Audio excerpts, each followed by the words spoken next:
La ciudad y sus demonios, un espacio de charla, de deliberación pública, pero a través de las calles de la tecnología. Un encuentro que surge en este momento en el que encontrarnos físicamente en el espacio público está prohibido para la salud. Y sin embargo, la prescripción médica urbana indica la urgencia de abrazarnos a través de la palabra ahora. Acá nos encontramos para escuchar, debatir, justo cuando más lo necesitamos. La movilidad activa, el género, el transporte, la vivienda, el desarrollo urbano, los debe. Y a ver de la pandemia, todas y todos los temas urbanos en este espacio que promete tratar de entender y compartir. Bienvenidas, demonios y demonias. Comenzamos. Hola, muy buena noche. ¿Qué tal, amigas, amigos, compañeros, demonias, demonios? Un placer estar hoy con ustedes. 9 de septiembre, siendo las 19:03. Agradezco profundamente a las 39 personas que nos hacen favor de acompañarnos. Y saludo a quienes me han hecho el privilegio de invitarme a moderar esta mesa. Beatriz Cárdenas, ¿cómo estás? Buenas noches. Hola, buenas noches. Deseando empezar. Sí, señora. Karina Licea, de vuelta, una demonia indispensable. ¿Cómo te va, Karina? Eso mero, con todo el ímpetu para hacer arder el infierno nuevamente. Que así sea. Mi querido Alberto, ¿cómo estás? Pues con mi gin tonic, encantado de ver a todo el mundo, a los amigos de siempre y a las amigas de siempre, y pues encantado de tener a Eduardo con nosotros hoy. Totalmente contentos. Gracias al doctor López Moreno por acompañarnos. Lo vamos a presentar como merece en breve. Pero queríamos hacer un ejercicio con ustedes hoy, esta noche, queridas y queridos amigos. Les va a tocar así, de manera involuntariamente, a fuerza, a quien yo le pregunte. Vamos a hacer un ejercicio, primero con quienes están en la mesa, a quienes por supuesto ya les advertí. Como saben, anoche se entregó el paquete del presupuesto de egresos de la Federación en el Congreso a Dulce María Sauri, el paquete 2021, y vamos a suponer, queridas y queridos colegas, que son ustedes Arturo Herrera, el secretario de Hacienda, y que han decidido qué proponerle al Congreso en materia de inversión pública. ¿Dónde pondrían ustedes el dinero? Porque seguramente quienes leímos ayer el documento o parte de él, pudimos llegar a algunas conclusiones respecto de algunos temas que no vimos o algunos que sí vimos, pero que nos gustaría pensar que podrían pues recibir un poquito más de lana. No tenemos mucha a lo mejor en la federación, pero podríamos pensar que se puede invertir en otros temas. Mi querida Karina, dime tú, si fueras Arturo Herrera, tú eres mucho más guapa que Arturo Herrera, sin duda, pero pon tú que fueras Arturo Herrera. Y entonces llegas con Dulce María Sauri, le presentas tu documento, ¿y dónde encontraría Dulce María Sauri una buena inversión de parte de la secretaria Licea Herrera? Cuéntanos, Karina. Pues yo pediría dinero para crear un sistema de gobernanza para zonas metropolitanas. Ese sería mi punto 1. Mi punto 2 es que se contemple desde la educación básica, pues la educación urbana, temas de movilidad, que te enseñan a andar en bici, en coche, todo eso.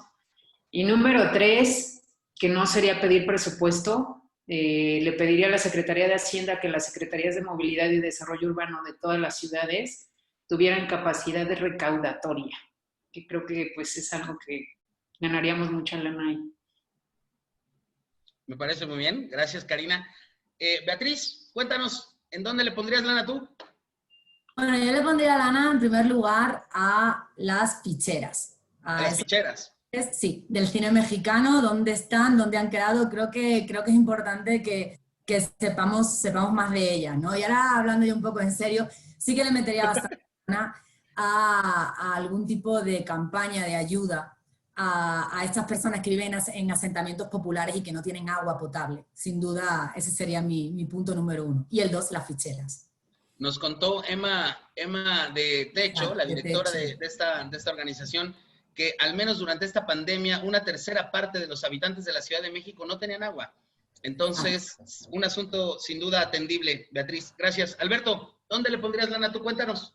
Pues mira, en estos tiempos del COVID y a futuro, en el que probablemente los barrios habitacionales o barrios dormitorio pueden acabar activándose como barrios donde haya teletrabajo, yo le apostaría a la inversión en barrios periféricos para acondicionamiento a la nueva situación que vamos a vivir, ¿no? Yo creo que esa parte sería importante y a mí me gustaría tomarnos en serio el tema del ProTram y hacer un ProTram en el que se contemple la inversión en infraestructura de movilidad no motorizada, ¿no? Yo creo que eso es un tema clave, ¿no?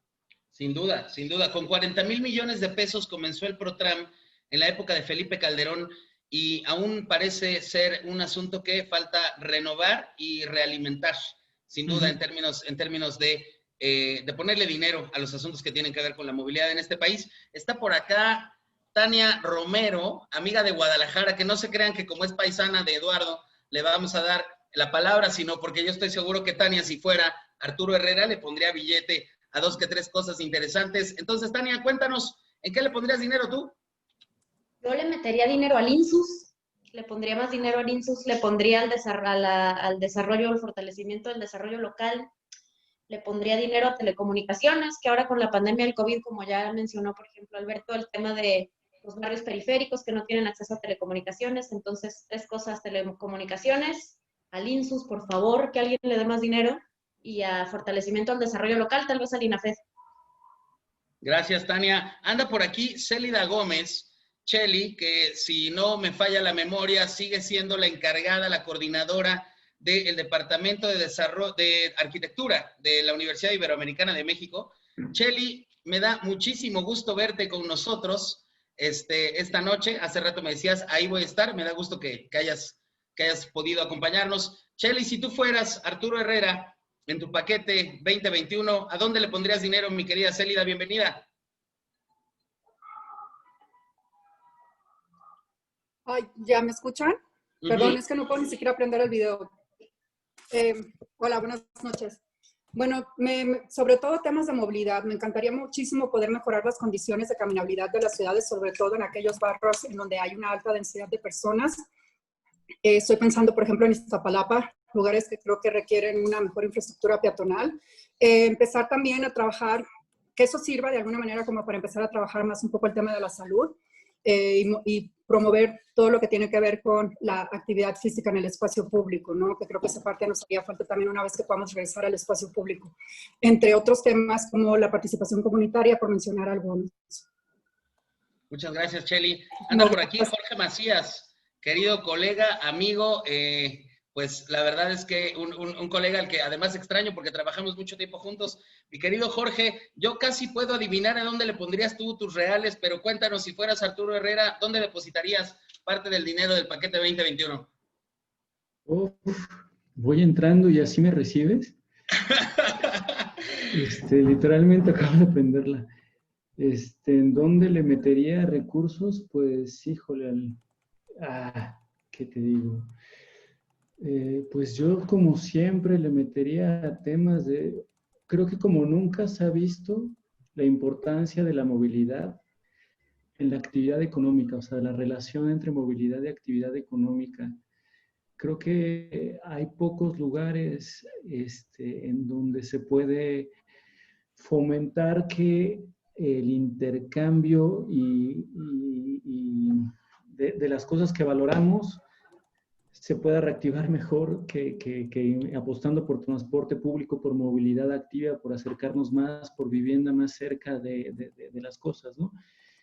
Creo que yo le invertiría acceso, pero pues es quizás una deformación personal y una vocación personal invertir en acercar a la gente a las oportunidades a través de política de vivienda, a través de política de transporte y de ordenamiento territorial con servicios. Creo que es lo principal.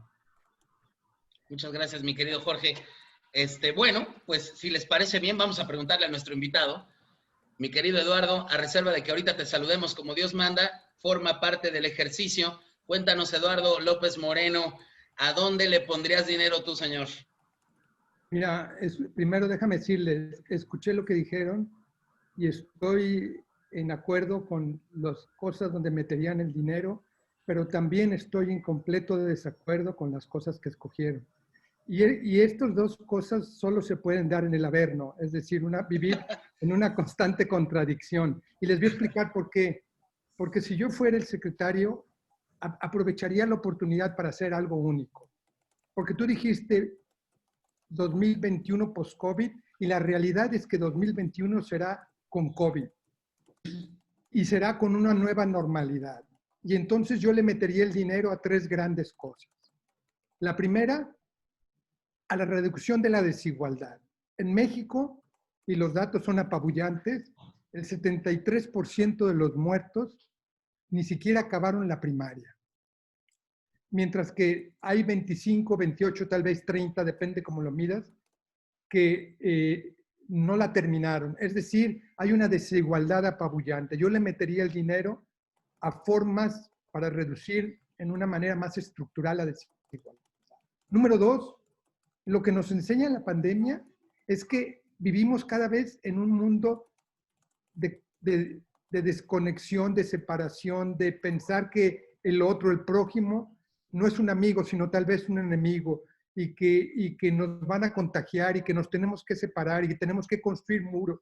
Yo le pondría el dinero a la construcción de una nueva ciudadanía, que tendría que ver con cohesión, con identidad, con un sentido de pertenencia común, con una forma de revolución de empatía.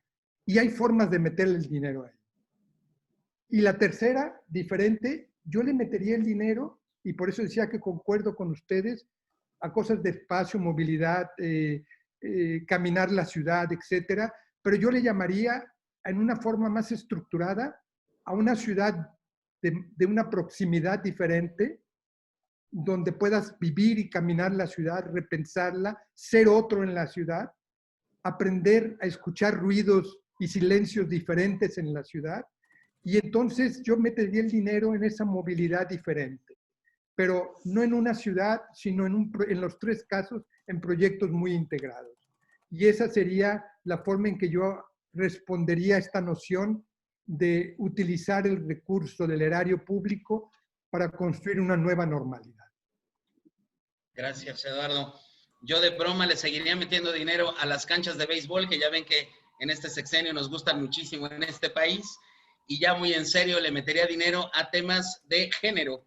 Me parece que México está viviendo otra vez una crisis importante en materia de género que no hemos sabido atender y que vale la pena voltear, porque también sería una forma de atender aquello que nos menciona Eduardo en términos de desigualdad. Las mujeres como un espacio de inhibición, de soslayo y de maltrato y de desigualdad en México, me parece que es un tema importante. Una vez zanjado este brevísimo momento que hemos tenido de definir en qué se va a invertir el dinero, les quiero decir que clarito escuché que me dijeron salud, demonias y demonias, salud ahí, bienvenidas y bienvenidos, gracias por acompañarnos a las 64 personas que están con nosotros. Y ahora sí, mi querido Eduardo, muchas gracias por estar aquí. Cuéntanos, por favor, doctor, ¿quién es Eduardo López Moreno? Y pues platícanos a qué te dedicas, mano, si eres tan amable. Muchas gracias. Mira, soy un mexicano de tiempo completo, aunque tengo 25 años viviendo fuera de México, pero tal vez eso tiende a hacerte cada vez más mexicano de alguna manera, pero a vivir la mexicanidad también con la posibilidad de la apertura a otros horizontes y a otros lugares.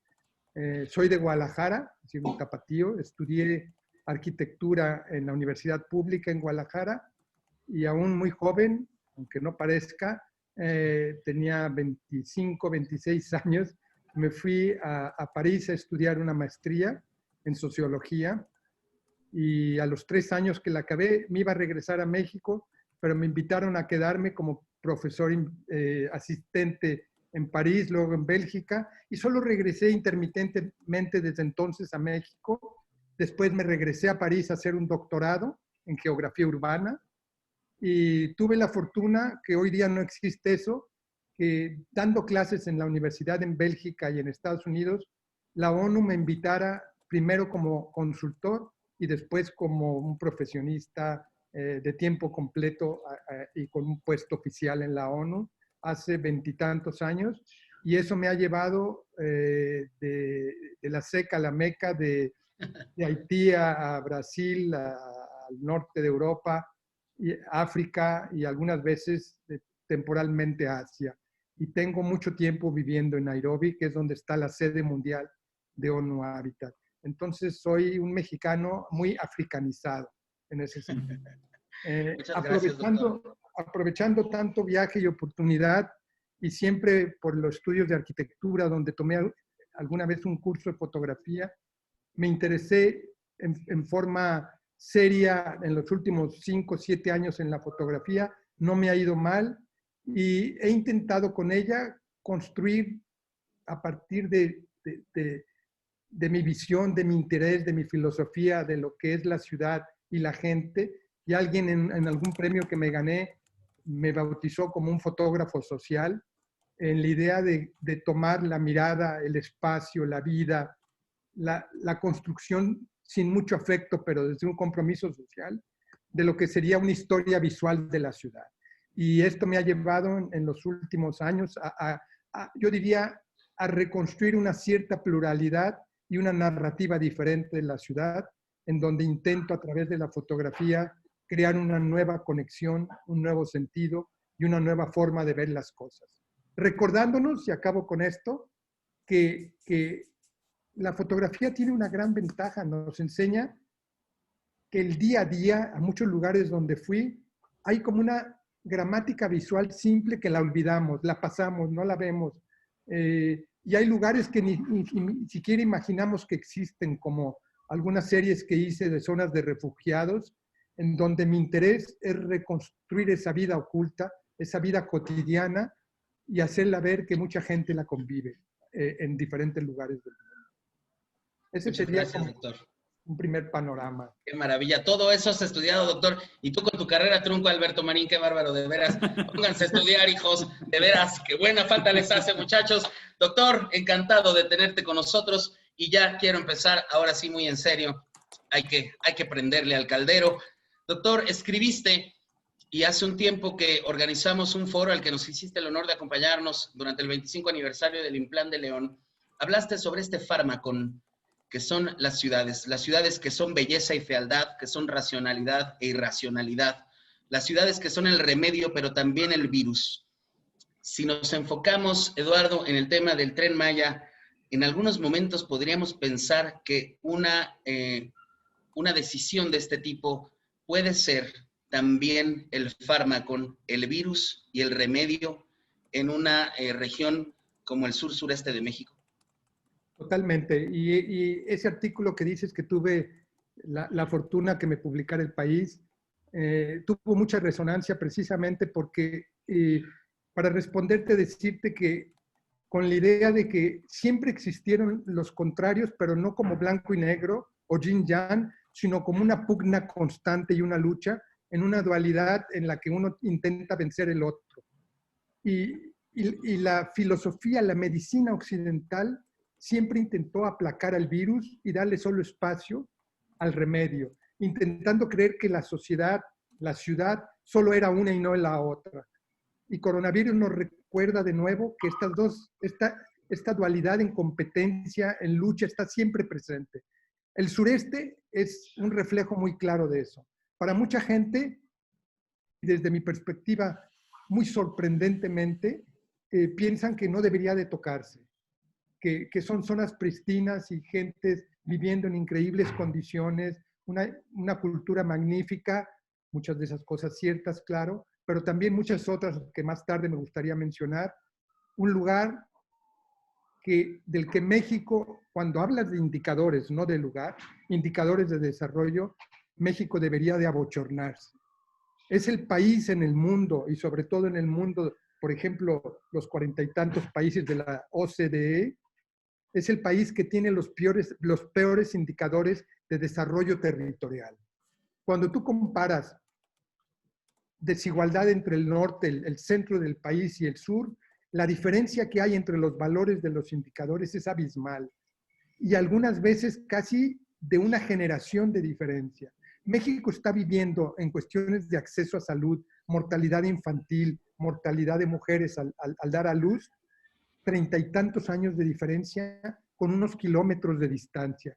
México no puede permitirse eso y no debe permitírselo desde una perspectiva de derechos humanos, desde una perspectiva de igualdad. Sin embargo, yo me encuentro, recuerden, yo tengo un año en México y 23 fuera, 24, me encuentro una resistencia enorme a un cambio en una zona que es, como bien lo dice Jonathan, un fármaco, es un veneno y es un remedio. Es un lugar que debería de existir mejor y al mismo tiempo no debería existir como está.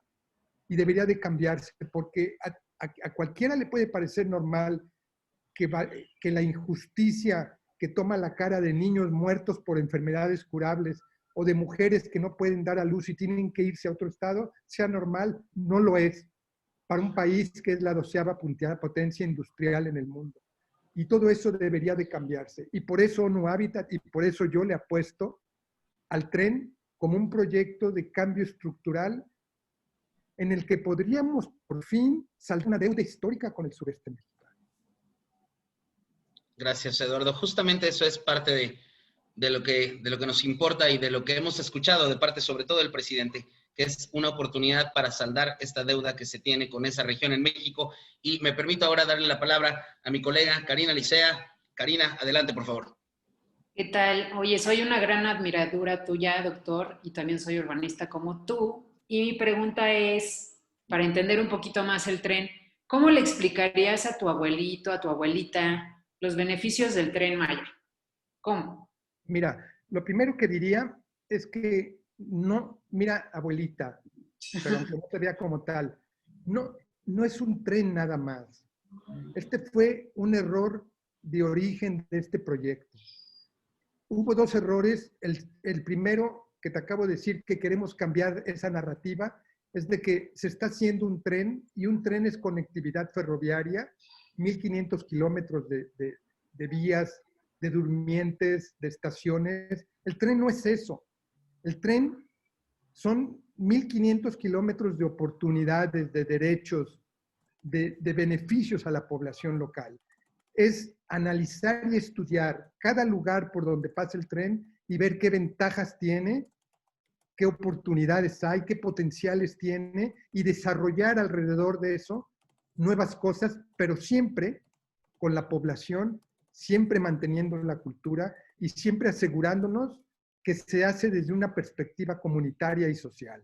No por ONU, no por el gobierno, no por consultores, sino localmente. Y estamos trabajando en ese sentido. Y entonces te diría, abuelita, que si tú un día fueras allá, lo harías con la comodidad de poder desplazarte, y cuando llegaras te encontrarías que en lugar de perderse la cultura, se valoriza.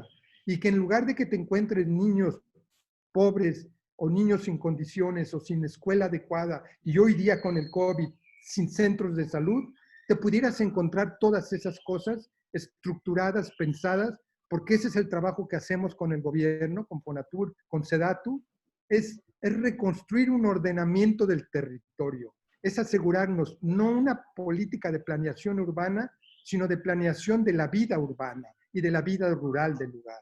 Ese sería lo que yo te diría, es la idea de un cambio total del lugar en donde mantenemos lo que se debe de mantener, es historia, cultura, valores tangibles e intangibles, y mejoramos lo que se debe de quitar, que es forma de exclusión, pobreza, marginalización y muchas otras cosas que van contrarias a la idea del desarrollo. Gracias, doctor. Alberto, por favor. Entonces, lo que entiendo que falla es el propio origen del proyecto. O sea, tal y como nos lo venden, pues parece más un capricho de gobernante que un proyecto de desarrollo, ¿no? Porque cuando entiendo qué es lo que le pasa al presidente, que no tiene otra manera de conceptualizar el desarrollo, o cuál es el problema con todo esto que se está planteando. Porque un tren por sí mismo no desarrolla nada en un sitio donde no hay demanda, como ocurre ahora mismo. No es necesariamente en muchos lugares del mundo. Les voy a dar un dato, y todos estos datos a los que nos escuchan, podríamos darles las fuentes de información y los análisis que se hicieron al respecto. O sea, no es información que me estoy sacando de la manga, son datos oficiales.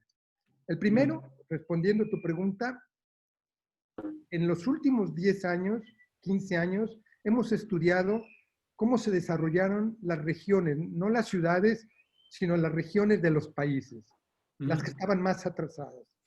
Analizamos 250 ciudades o poblaciones y 50 regiones en el mundo. Pobre y no pobre, del sur y del este y del norte, etc. Y nos encontramos un dato importante, fíjate, es que en el 40 y tantos % de los casos, es decir, 4 o 5 veces de cada 10, siempre hubo un tren de por medio. Es decir, el tren es la mejor forma de acercar poblaciones, mercancías, oportunidades y ventajas. Pero no es la única, y ahí es donde está el problema de origen, porque cuando tú hablas de un tren, es como una diana a que como es una cosa fija y clara y concreta, todo el mundo le tira. Y eso fue lo que pasó, todo el mundo empezó a golpearla, a dispararle al proyecto de una diana fija que es un tren. Lo que debió haberse hecho desde un principio es hablar de un desarrollo integral del sureste mexicano, en donde había un tren, o hay un tren, pero no tenía que ser necesariamente solo el tren. Segundo... Sí, adelante, adelante. Segundo, fue un error, ese ya no se puede cambiar. El primero creo que lo estamos cambiando, haber asociado el proyecto a un capricho del presidente López Obrador. Porque fue una propuesta de campaña. La gente, mira, date este dato, si bien el 50 y tantos % votó por él, en el sureste mexicano, en los estados excepto uno, fue el 70%.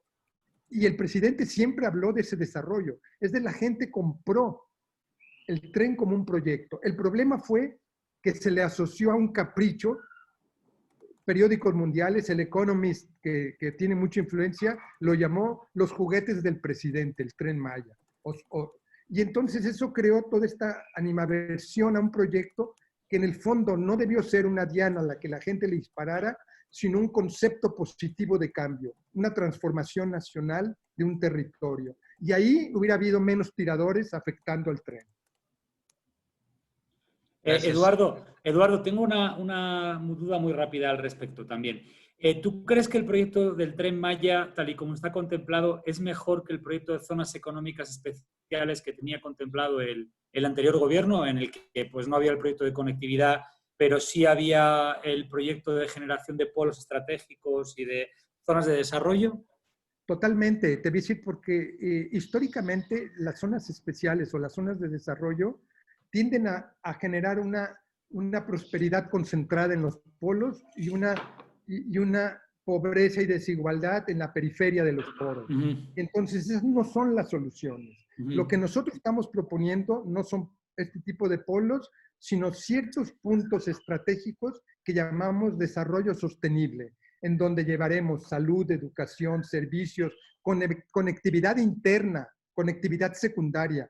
Un proyecto como este sería un error que se beneficie la persona que vive enfrente de la estación. Se tiene que beneficiar el que vive a 100 kilómetros de la estación.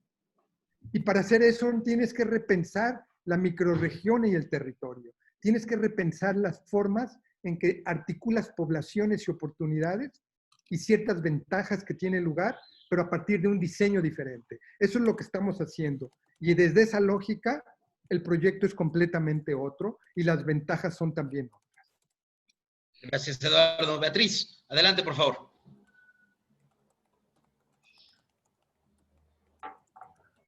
Silenciada. Ahora, ya.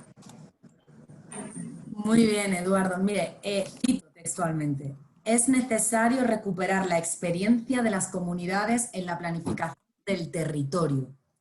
¿Qué nos puede decir acerca de todas esas comunidades que ahora mismo parece que están muy molestas con la situación del Tren Maya?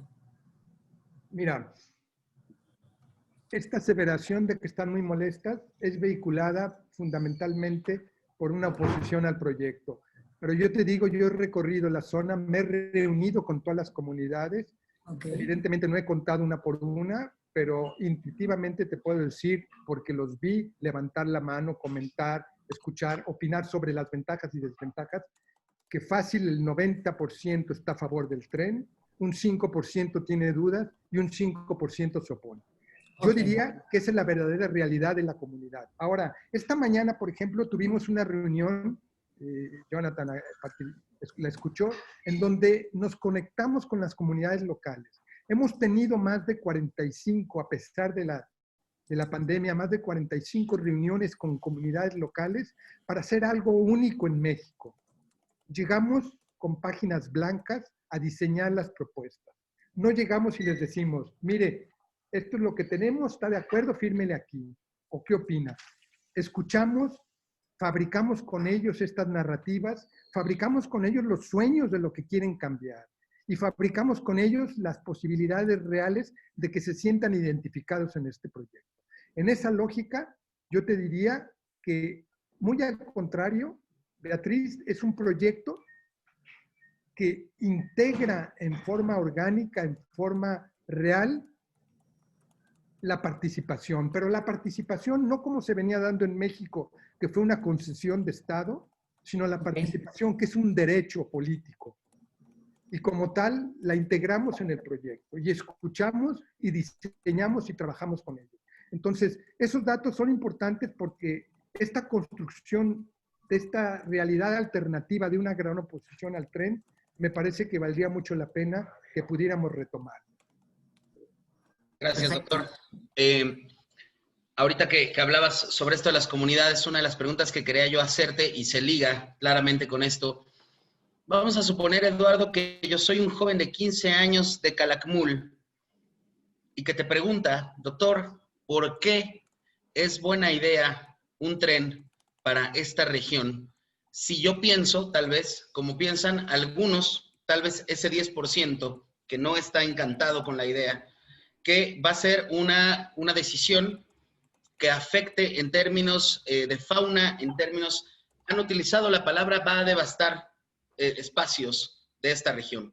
Yo coincido contigo en que hemos escuchado una narrativa que es más sencilla de emitir, y es aquella que dice, nos va a afectar y nos va a acabar. ¿Qué le decimos a un joven de esta edad? ¿Por qué podría alegrarse con la llegada de una decisión de este tipo de la autoridad federal, Eduardo? Mira, tú tienes 15 años y yo te voy a decir lo siguiente. Y te lo digo con datos también, todos probables y entregables a los que nos escuchan. El primero es que tu comunidad, cerca del 20-25% de la población se está yendo de ahí. Y tú te vas a ir también un día, ¿y sabes por qué? Porque no tienes oportunidades, porque no ves futuro en el lugar. Número dos, si tú crees que tú te quedas para preservar esa selva tan rica en biodiversidad, te equivocas. Te voy a dar un dato. Cada año en Calakmul, y estoy hablando solo del municipio de Calakmul, cada año se pierden cerca de 1.200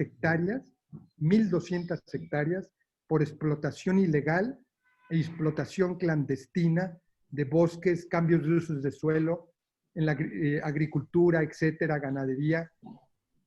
Tu terreno, tu vecindario está perdiendo 1.200 hectáreas cada día y la gente que está llevándose todos esos beneficios no tienen absolutamente nada que ver contigo. Y las ventajas que ellos están generando son cero para ti. Lo único que te van a dejar es zonas devastadas.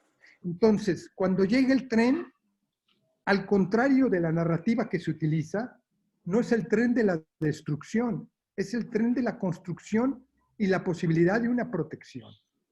Te voy a explicar por qué. En Calakmul, el tren va a consumir máximo entre 200 y 300 hectáreas al pasar por ahí, porque se monta en gran parte en una carretera que además fue muy mal hecha y que dividió Calakmul y dividió a las poblaciones, y todos estos atropellamientos de fauna son producto de esa carretera y ahora los vamos a subsanar con pasos de fauna y otras condiciones, pasos de flora.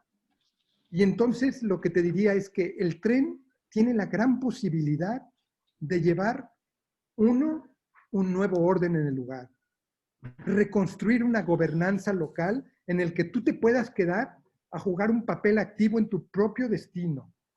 Hoy día no lo vas a jugar, en donde tú pienses que tú puedes y tú debes claramente hacer algo muy importante, cuidar tu territorio. Pero hoy día, si tú lo cuidas en las condiciones actuales, te va a ir muy mal, porque hay mafias y poderes muy importantes ahí. La realidad es que hay que reconstruir esa gobernanza hay que reconstruir ese repoblamiento organizado, hay que reconstruir una presencia de ustedes, los jóvenes de ese lugar, para que tú puedas tomar bajo tu mano el destino de Calakmul, que hoy día, contrario a lo que tú crees, tú no lo tienes. Y eso es lo que yo te diría. El tren, contrario a lo que se dice, puede revertir estas tendencias y salvar la selva. Gracias, Eduardo. En breves y cortas, para darle el paso a Karina, lo dijiste en un principio, hay una historia de decepción y yo diría de traición por parte del Estado a esta región, de olvido clarísimo. Por eso estas condiciones que hemos visto, esto que tú mencionabas, que los niños mueren de enfermedades curables, fue uno de los argumentos que habría utilizado el subcomandante Marcos en 1994 para tratar de justificar esta irrupción en la región. Este gobierno, con estas medidas, podría lograr evitar esta traición y este olvido al que está sometida la región. Debería. Y entonces, todos los mexicanos, como una sociedad comprometida, deberíamos apostarle a la unidad, al vínculo del territorio, a la posibilidad de que la gente, mucha de ellas indígena, que vive en el sureste, realmente sienta que beneficia del desarrollo y no que ha sido explotado por el desarrollo.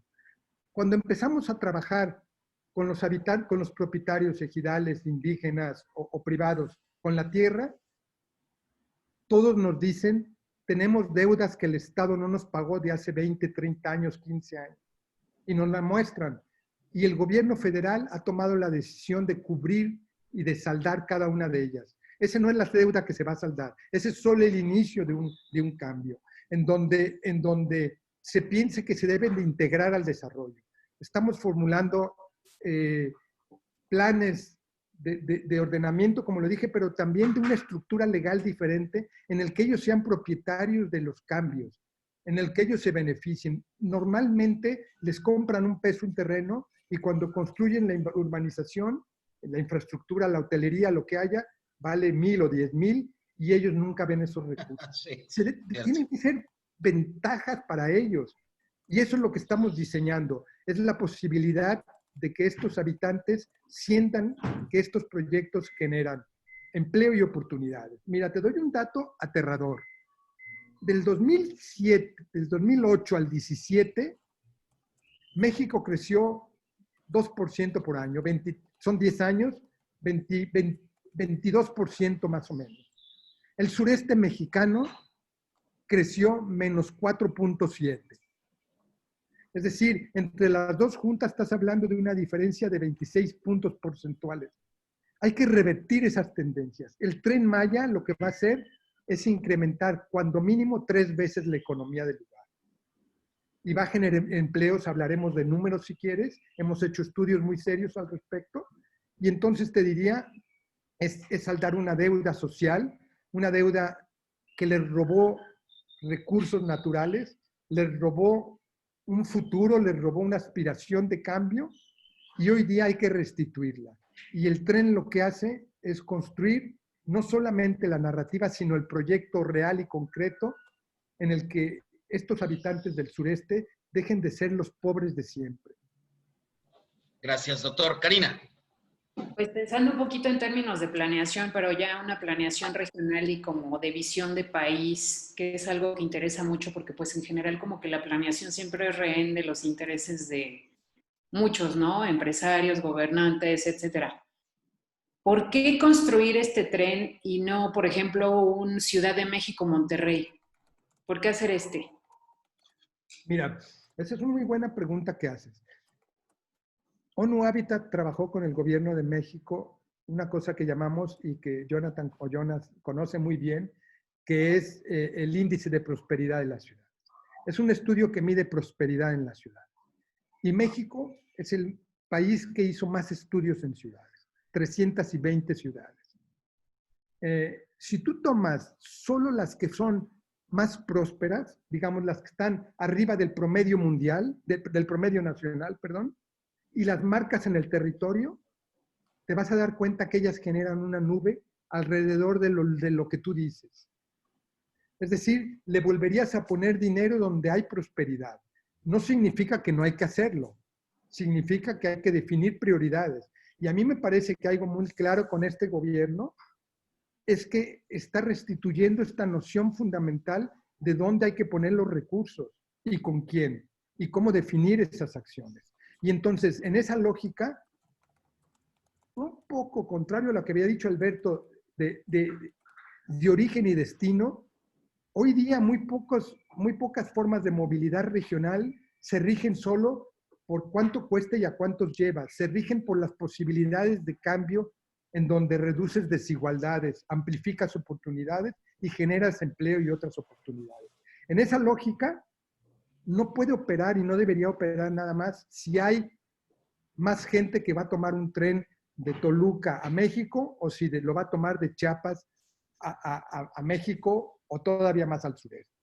Lo que te quiero decir que es una apuesta a un cambio de una geografía diferente en donde restituyes un principio fundamental en el diseño, en la planeación, y como empezamos este ejercicio hoy, en el diseño del presupuesto nacional, te diría, restituyes el principio fundamental de la justicia, que en México, en los últimos 30 años, no hizo parte de los planes de desarrollo, no hizo parte de la planeación, no hizo parte de los asociados del gobierno, porque las apuestas eran a un corto plazo y a una función de beneficios. Le estás apostando a un cambio en donde la justicia se convierte en un elemento central de la ecuación del desarrollo. Y en ese sentido, sí hay que ponerle el dinero ahí, porque es ahí donde vas a cambiar las cosas. Yo, al respecto, Eduardo, tenía ahí un pequeño comentario, y es que, pues mira, la experiencia que tengo yo en México es que de los 17 corredores de transporte que se han hecho en el país, el suburbano, el tren suburbano, que va hasta Cuautitlán, o sea, ningún proyecto ha representado una mejora en el aspecto urbano. Ningún proyecto ha representado aprovechar la oportunidad que esto representa. ¿Quién me asegura a mí de que esta oportunidad no va a pasar ahora? De que esto que ha pasado en otros proyectos en el país no va a pasar ahora. Mi desconfianza es muy grande viendo toda la experiencia que tenemos en el tema.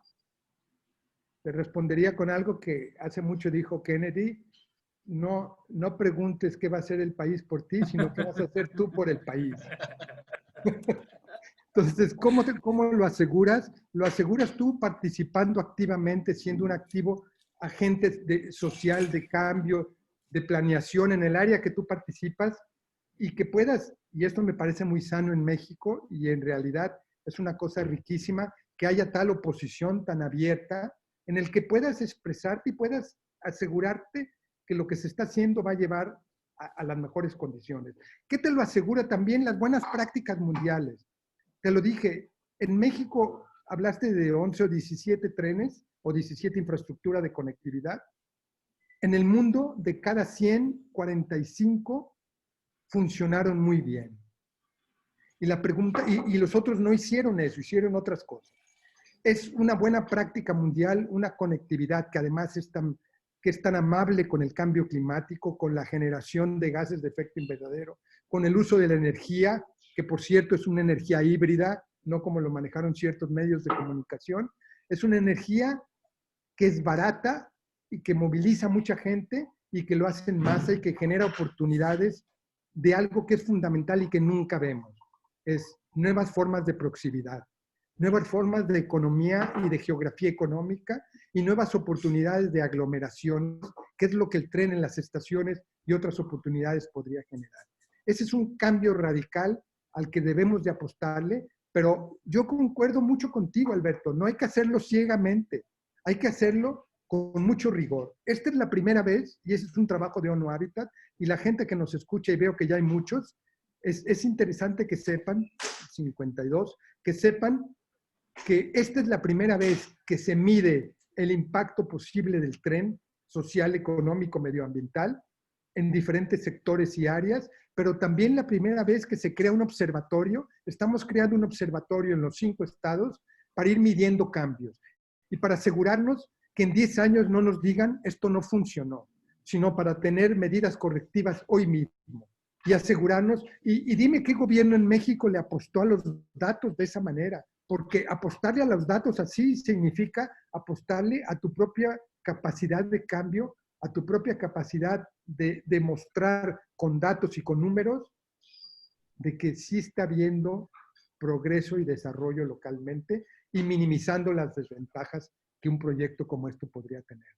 El gobierno de la federación está haciendo eso con nosotros porque está consciente de que es la oportunidad de medir qué está funcionando, crear legitimidad, pero al mismo tiempo respuestas reales de desarrollo.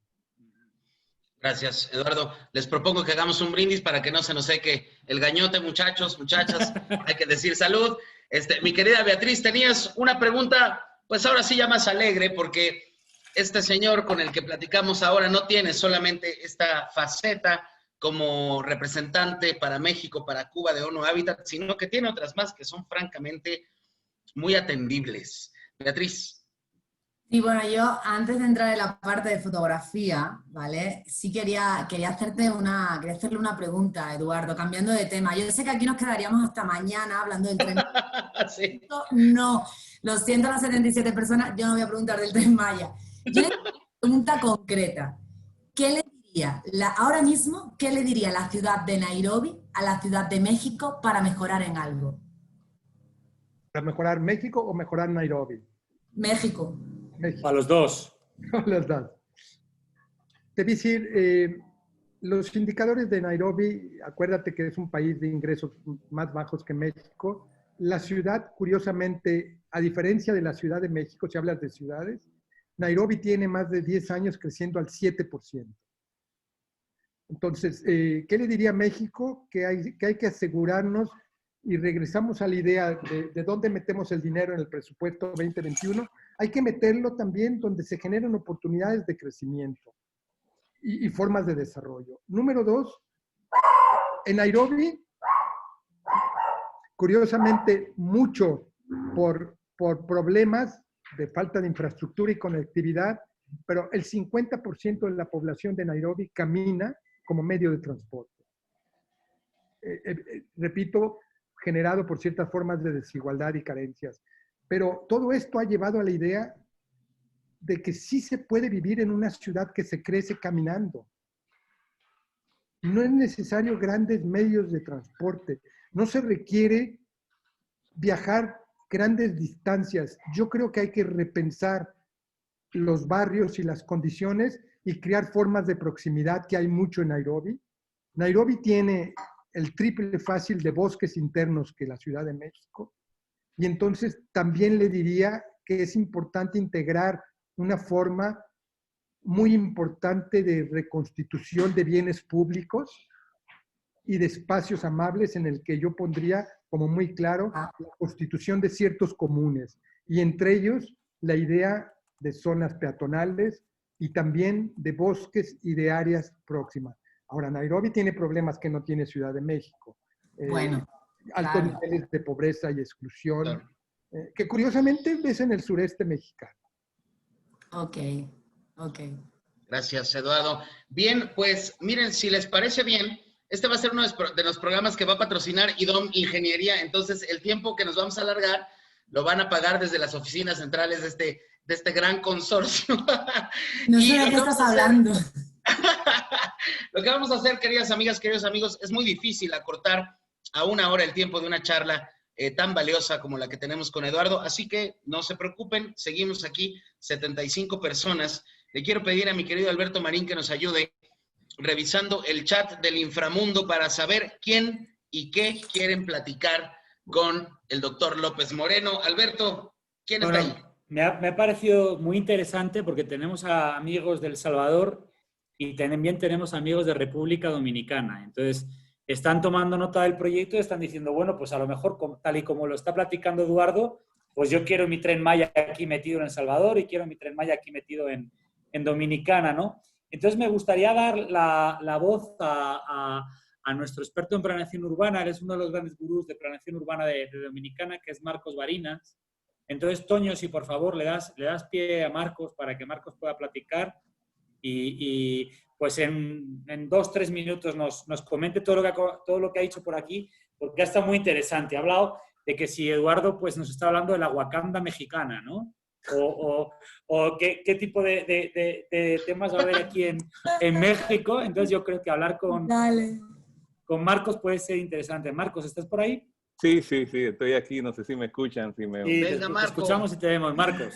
Bueno, yo no conozco el proyecto.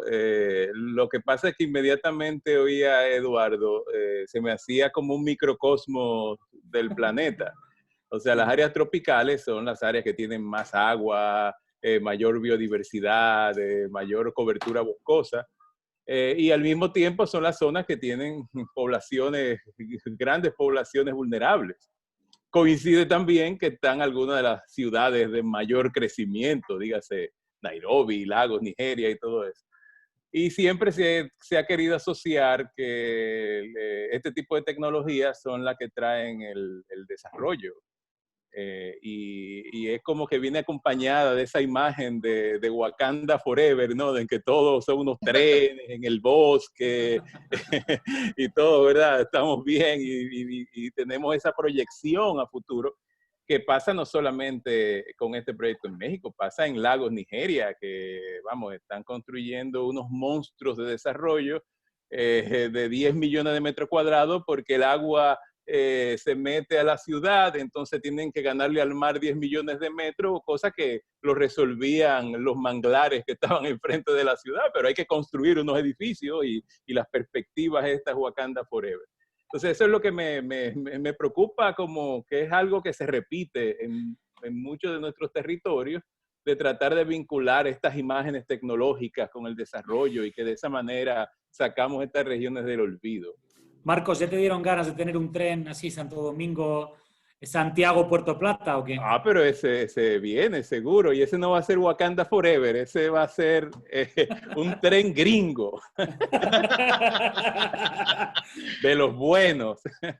Muchachos, ¿cómo ves, Alberto? ¿Una más o vamos directo con Eduardo? Mira, aquí hay... Lo que pasa que también se me hace injusto preguntar por la factibilidad financiera de Eduardo. Se me hace injusto que Eduardo haga de abogado de todo el proyecto. Sí, de acuerdo. Pero la gente pregunta de qué manera afecta la factibilidad financiera del tren la caída del sector turístico por el COVID. ¿Qué previsiones de ordenamiento territorial para prevenir el desarrollo en zonas de conservación? ¿Quién obtiene los beneficios de plusvalía de los recursos públicos invertidos en el tren? Junto con el tren, ¿van a llegar los servicios necesarios? ¿Cómo se van a disminuir desigualdades? O sea, ¿dónde está la demanda? El estudio que se hizo de demanda es un estudio muy flojo que se basa en una entelequia. Y la verdad es que eso es cierto, Eduardo, porque ahora mismo no hay nada que justifique razonablemente unos flujos. O sea, hay expectativas y previsiones, ¿no? Entonces, y luego por aquí pregunta Giovanni también, Giovanni Zayas, buen amigo. Giovanni Zayas de Puebla. Sí. Que, oye, si esto del tren es tan bueno, ¿qué pasa con el plan de ferrocarriles para el resto del país? ¿No? Muy bien. Pues, ¿qué les parece, Eduardo? Muchas cosas, Eduardo, así que... Es un montón de cosas, pero mira... Está duro. Para Marcos, una anécdota interesante.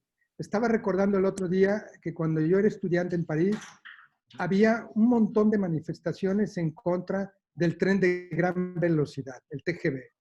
Y el discurso que estructuraba estas respuestas negativas eran curiosamente 25, 30 años antes, similares a las que hay en el Tren Maya.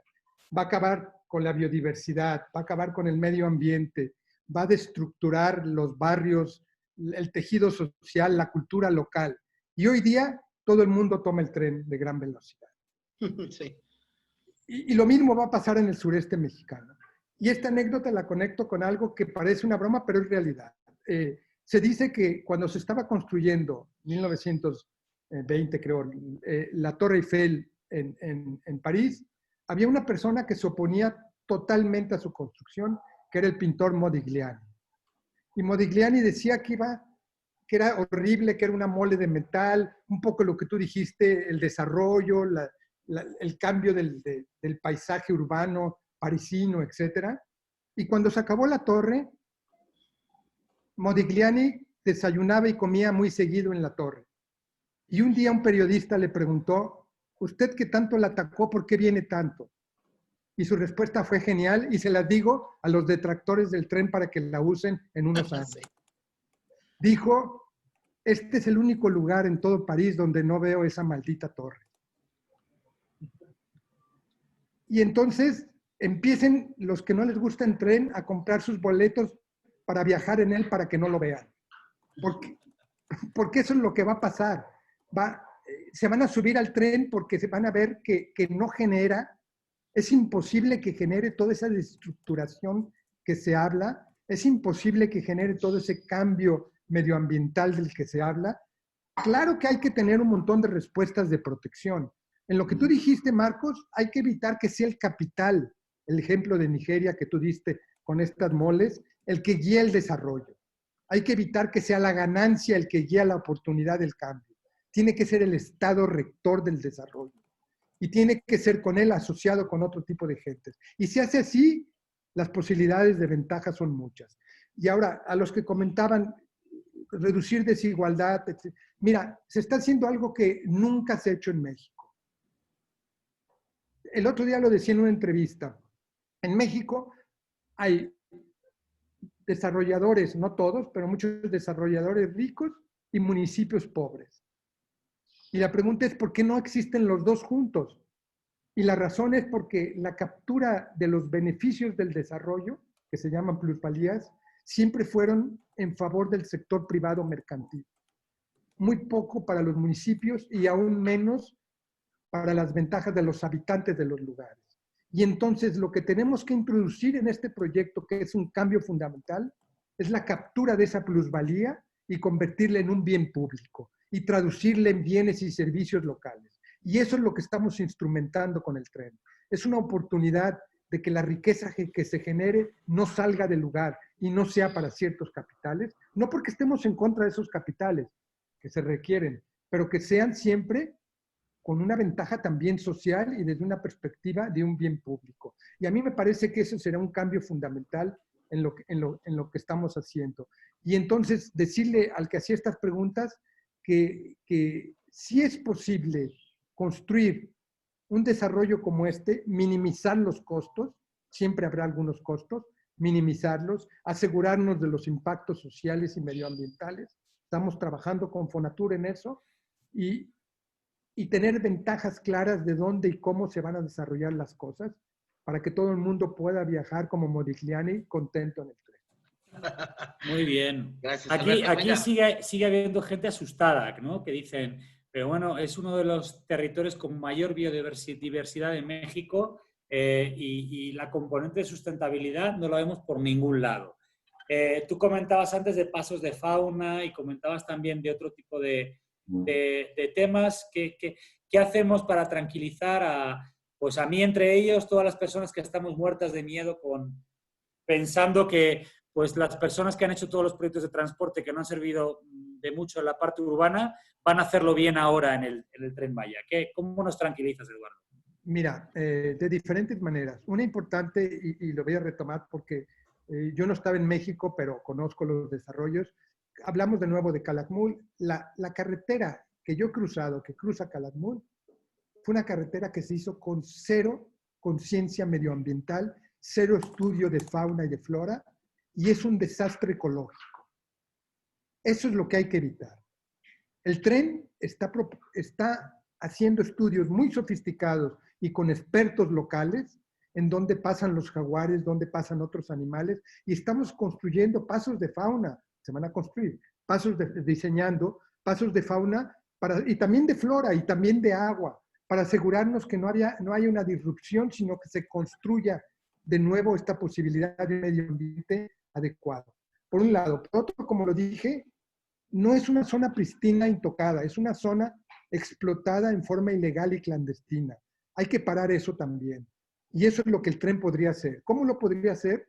Yo trabajé hace 3 años, casi 4, en la Amazonia, en un proyecto que es completamente contraintuitivo y para algunos así puede ser el Tren Maya. Era la idea de que la Amazonia se estaba acabando y los municipios, los pequeños alcaldes de los lugares estaban vendiendo concesiones legales para la explotación. Y la mejor forma de acabar con eso es reconstruir el tejido de los centros de población, los mecanismos de gobernanza y restituirle a la población y empoderarla políticamente para que sean ellos quienes se encarguen de su propio espacio. Hoy día nadie se encarga. México no puede encargarse desde la Ciudad de México de Calakmul, y en Calakmul las autoridades son muy débiles para encargarse. Y entonces por eso están sucediendo estos desastres. en lugares que hoy día son, por ejemplo, para no hablar solo de Calakmul, por Cancún, Tulum, Playa del Carmen, toda esta porosidad de los ríos subterráneos, etcétera, los estudios nos están mostrando que hay 250 kilómetros de ríos subterráneos, el 70-75% del agua hoy día está contaminada. Cancún es un desastre increíble porque es increíble que en un país como México de ingresos intermedios haya una ciudad sin drenaje. Todo eso es lo que hay que evitar. Hay que construir esa nueva racionalidad para asegurarnos de que donde haya la gente, haya las respuestas. En Cancún nunca se pensó en los pobres, en el transporte, en la vivienda popular o social. Hoy día estamos creando las condiciones para asegurarnos que cada uno de estos proyectos tengan ese tipo de respuestas. Y además, algo muy importante, no se conviertan todas en un síndrome de Cancún. Cada una tendrá una capacidad de carga muy limitada que estamos estudiando y estamos haciendo los diseños acordes con eso. Gracias, Eduardo. Decía, vamos a avanzar si les parece bien. Oye, hay preguntas, hay una pregunta más todavía, que además va en relación con lo que ha dicho. Hay dos. Una, ¿no se está corriendo demasiado, por un lado, Eduardo? Y dos, que esa es la pregunta, Roberto. Y dos, ¿por qué no un tren eléctrico? ¿Por qué no una tecnología de emisiones cero?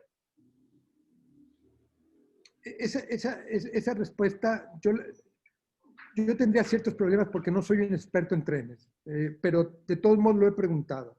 Y lo que me dijeron es que sería muy difícil garantizar una respuesta energética a todo lo largo de los 1.500 kilómetros.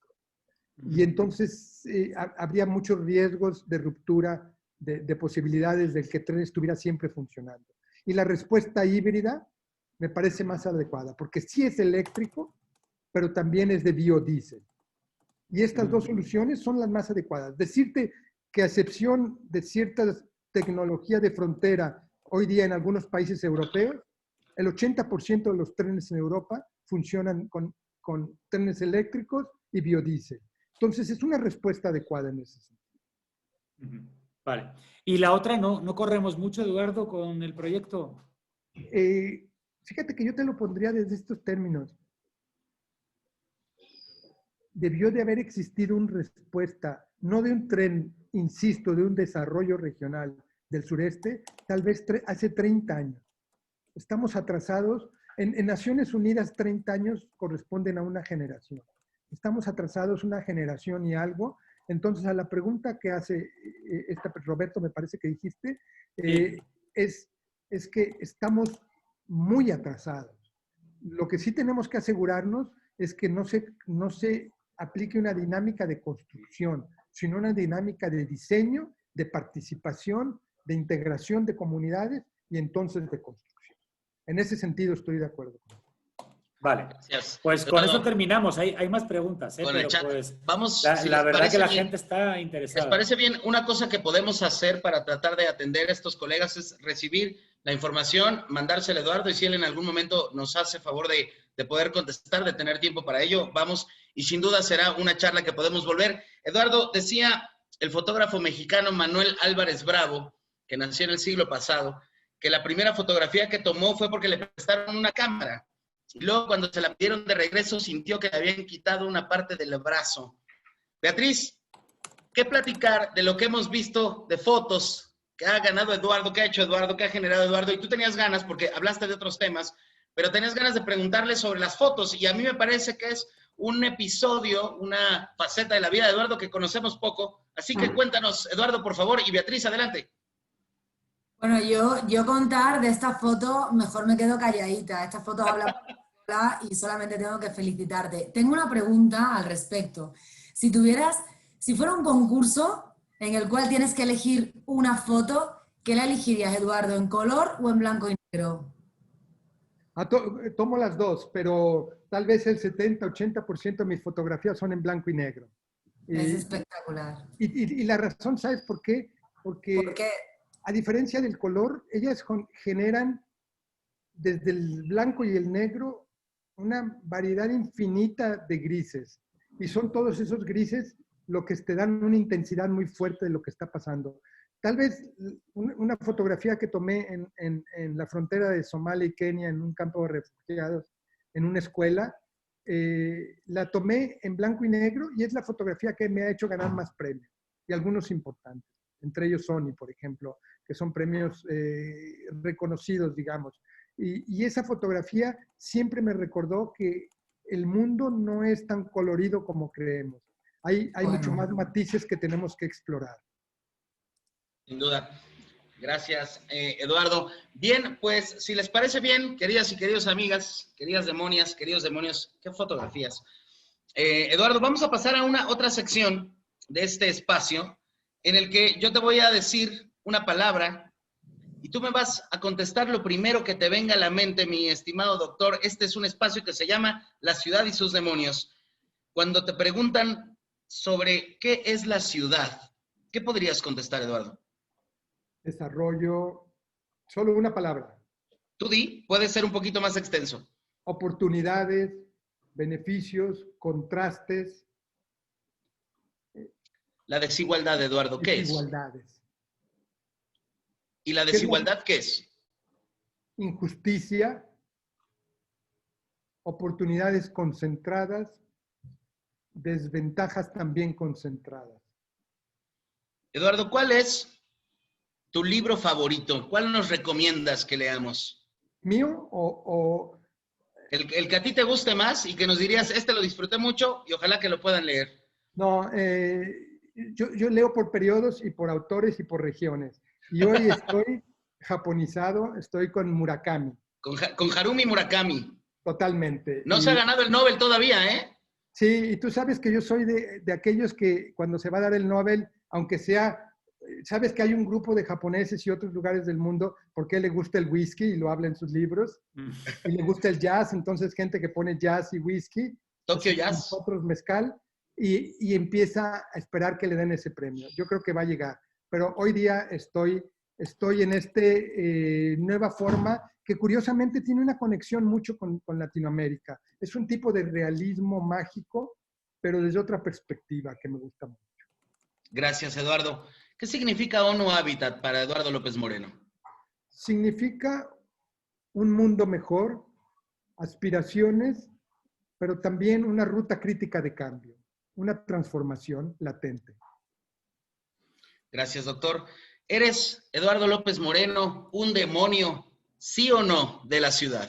Totalmente, totalmente.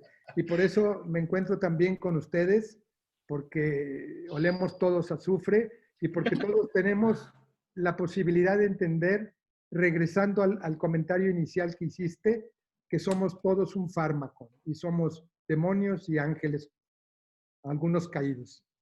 Gracias, doctor. Hace unos años, queridas amigas y queridos amigos, que tuve el privilegio de llegar a Bogotá a un hotel con un titipuchal de bultos. Me bajaba yo de una camioneta y estaba ahí afuera de ese lugar un señor que ha platicado con nosotros hoy por espacio de 1 hora con 11 minutos y me ayudó a cargar absolutamente todo lo que traía.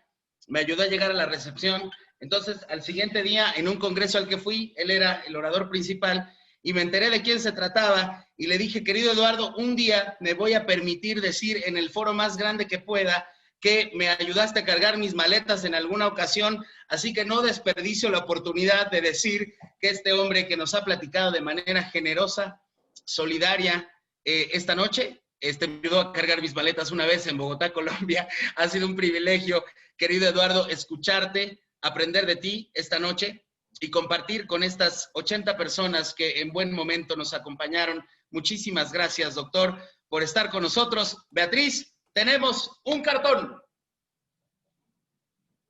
Sí, bueno, realmente, como esto da para muchos, tenemos 3. Tenemos uno primero, pues para que nos hemos puesto tensos, ¿no? Con el tema del Tren Maya, ¿no? Pues ahí tenemos uno primero, ¿no? Que es el tipo que le pregunta al maestro, ¿y esto dónde va, no? Aquí el trocito de la maderita para el tren, ¿no? Eso esperemos que no pase y que le ayudemos al Señor, ¿no? El segundo me va a permitir, Eduardo, he querido está genial. porque es complicado. Hay veces que me dicen, dibújame, y digo, no, no soy capaz, pero con usted de verdad, pues me ha salido de la todo respeto. Y el último, ya que usted ha comentado que es un mexicano africanizado, ¿no? Pues para dejar de un lado al tren o a ese paisaje selvático, volvemos un poco a los paisajes de Nairobi y bueno, pues con todo respeto e ilusión, pues se lo he dibujado. Beatriz, tan geniales. El tercero, ¿sabes qué me encantaría que le añadieras por ahí? Una cámara fotográfica. Vale. Claro. Vale. Lo hago. Está muy bonita, felicito, está súper. Y además me Gracias. encuentro perfectamente en esa imagen. Gracias a todas, a todos.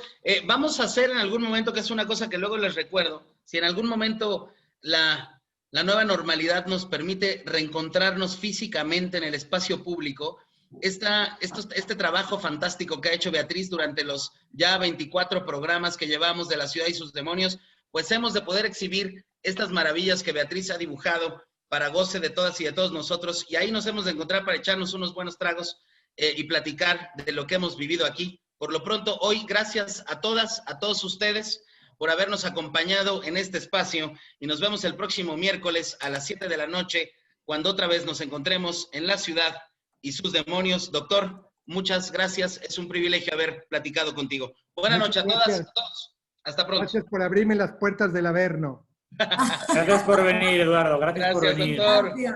Gracias, muchas gracias. Hasta luego. Marcos, Qué no bueno. hemos puesto el merengue. Esta gente no sé por qué no pone estas historias. A ver. Lo podías cantar, ¿eh? Toño, a ver si No. podemos poner la del tren, si me dejas compartir. Hola, No, Sofía. pues la ha puesto Marcos, nos ha ¿Ya se pasado un escucha? merengue sobre el escucha ahí? tren. A ver. A ver, comparte sonido también. Claro, no se escucha. No se escucha nuestra bajito. canción. ¿Se escucha? Que habíamos planeado. No, bueno. A ver si yo Nada. comparto. A ver. Bueno, ya. El que quiera que se vaya, ¿eh? Sí, claro, este ya es un espacio como para despedirse, como cuando te vas yendo de la fiesta. Eso es. Adiós, Muchas gracias Sofía. a todas, gracias a todos. Un Gracias, hasta luego. abrazo. Muchas gracias. Cuídense Gracias a mucho. todos. Buenas Hasta noches. luego. Adiós. Eduardo, por aquí te dan las gracias, ¿eh? Te siguen dando las gracias, que ha estado muy interesante y muy bonito el programa. Hasta ahora estoy leyendo algunas de las cosas del chat, están muy buenas. Pues te están poniendo un montón de cosas. Si quieres te lo guardo y